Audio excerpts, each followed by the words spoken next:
sister, sister, sister, sister, sisters.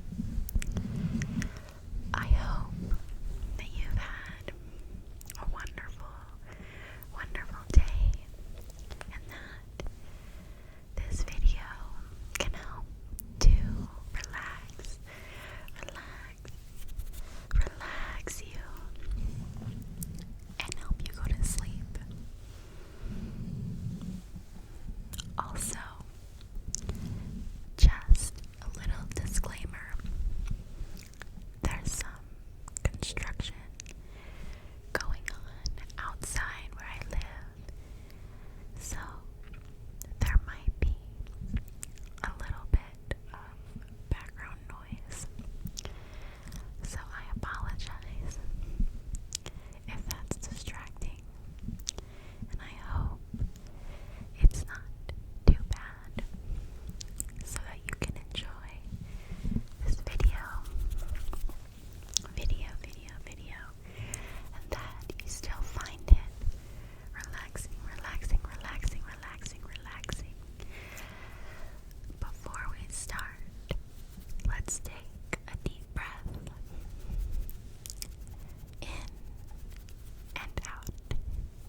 were only one, for these were the only ones to have windows.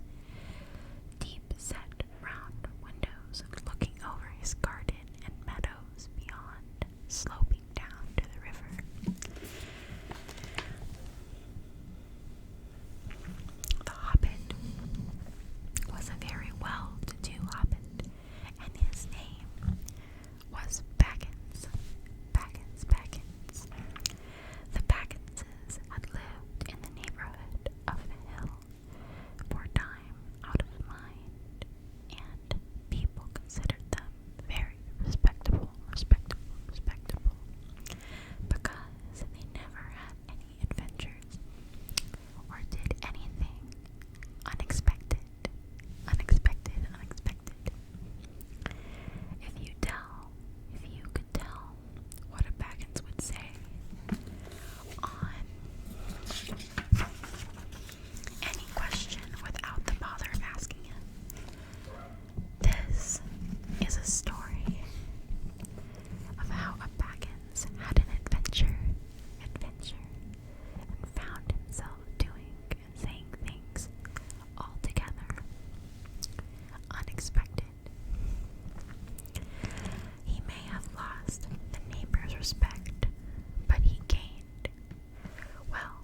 this chance.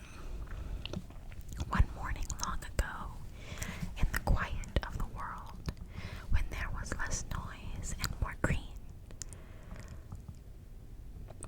and the hobbits were still numerous and prosperous, and Bilbo Baggins was standing at his door after breakfast, smoking an enormous long wooden pipe that reached nearly down to his woolly toes, neatly brushed. Gandalf came by. Gandalf, if you heard only a quarter of what I have heard about him, and I have only heard very little of all there is to hear, you would be prepared for any sort of remarkable tale. Tales and adventures sprouted up all over the place, wherever he went, in the most extraordinary fashion. He had not been down that way under the hill for ages and ages, not since his friend the old Duke died. In fact, and the hobbits had almost forgotten what he looked like. He had been away over the hill and across the water on business of his own, since they were all small hobbit boys and hobbit girls. All that the unexpected Bilbo saw that morning was an old man with a staff. He had a tall, pointed blue hat, and a long gray cloak, and a silver scarf over which his long white beard hung down below his waist, and immense black boots. "Good morning," said Bilbo. He had meant it. The sun was shining, and the grass was very green, but Gandalf looked at him from under long bushy eyebrows that stuck out further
Took's son, as if I was selling buttons at the door. Gandalf, good gracious me, not the wandering wizard that gave old Took a pair of magic diamond studs that fastened themselves and never came undone till ordered, not the fellow who used to tell such wonderful tales at parties about dragons and goblins and giants, and the rescue of princesses and the unexpected luck of widows' sons, not the man that used to make such particularly excellent fireworks. I remember those. Old Took used to have them on Midsummer's Eve. Splendid. They used to go up like great lilies, and snapdragons and laburnums of fire, and hang in the twilight all evening. You will notice already that Mr. Baggins was not quite so prosy, and he liked to believe that he was very fond of flowers.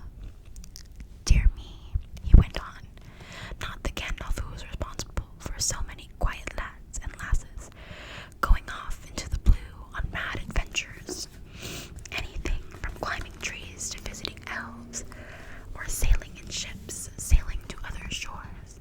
Bless me, life used to be quite you used to be upset. You used to upset things badly in these parts once upon a time. I beg your pardon, but I had no idea you were still in business. Where else should I be? Said the wizard. All the same, I am pleased to find you remember something about me. You seem to remember my fireworks kindly, at any rate, and that is not without hope. Indeed, your old grandfather Took's sake, and for the sake of poor Belladonna, I will give you what you asked for.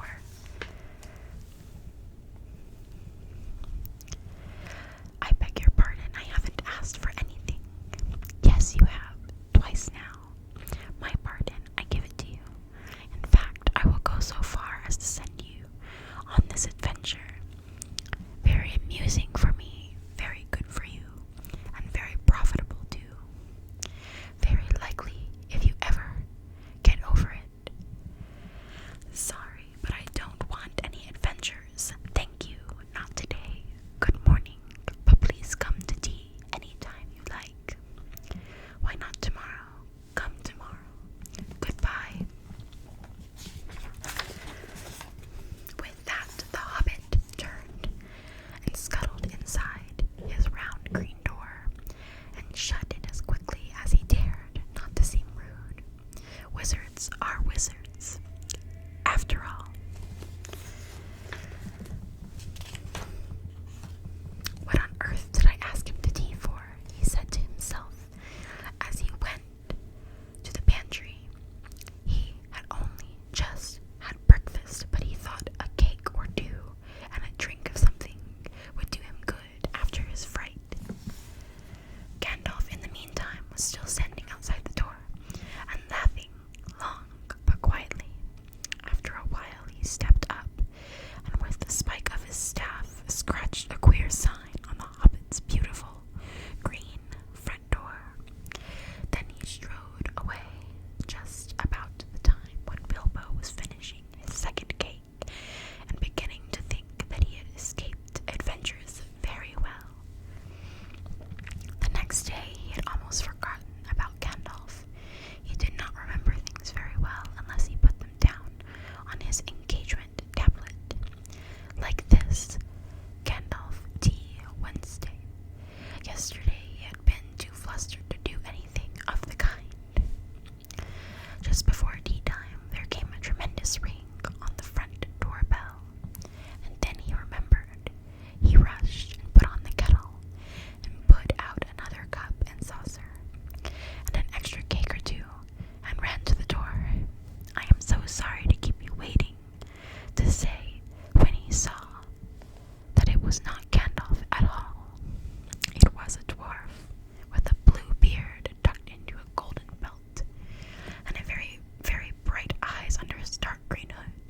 as soon as the door was opened, he pushed inside, just as if he had been expected. He hung his hooded cloak on the nearest peg. "And Dwalin, at your service," he said with a low bow. "Bilbo Baggins, at yours," said the Hobbit, too surprised to ask any questions for the moment. When the silence that followed had become uncomfortable, he added, "I am just about to take tea. Pray come and have some with me." A little stiff, perhaps, but he meant it kindly.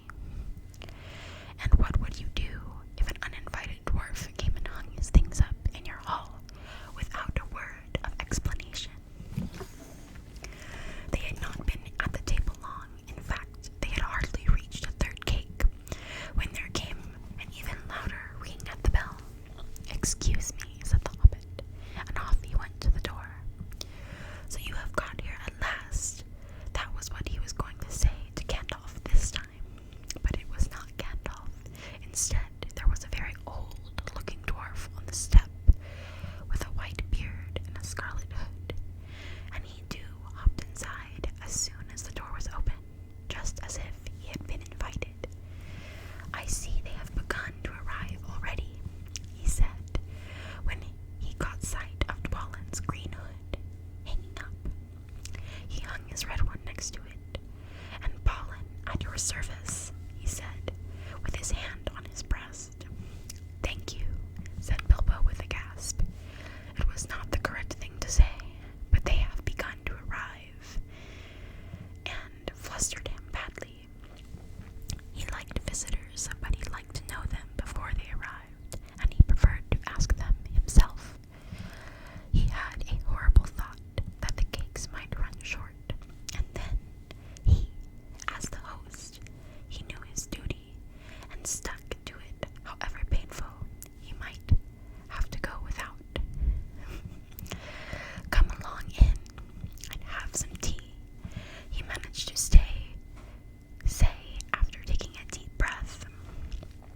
"A little beer would suit me better, if it is all the same to you, my good sir," said Balin with the white beard. "But I don't mind some cake, seed cake, if you have any." "Lots," Bilbo found himself answering, to his own surprises, and found himself scuttling off to the clear cellar to fill a pint beer mug, and then to a pantry to fetch 2 beautiful round seed cakes, which he had baked that afternoon for his after-supper morsel. When he got back, Balin and Dwalin were talking at the table like old friends. As a matter of fact, they were brothers. Bilbo plumped down the beer and the cake in front of them when a loud ring came at the bell and the door again, and then another ring. Gandalf for certain this time, he thought as he puffed along the passage, but it was not. It was 2 more dwarves, both with blue hoods and silver belts and yellow beards, and each of them carried a bag of tools and a spade. In they hopped as soon as the door began to open. Bilbo was hardly surprised at all. Okay, so that is the end of where we read today. I hope you enjoyed and you found it entertaining and relaxing. I will continue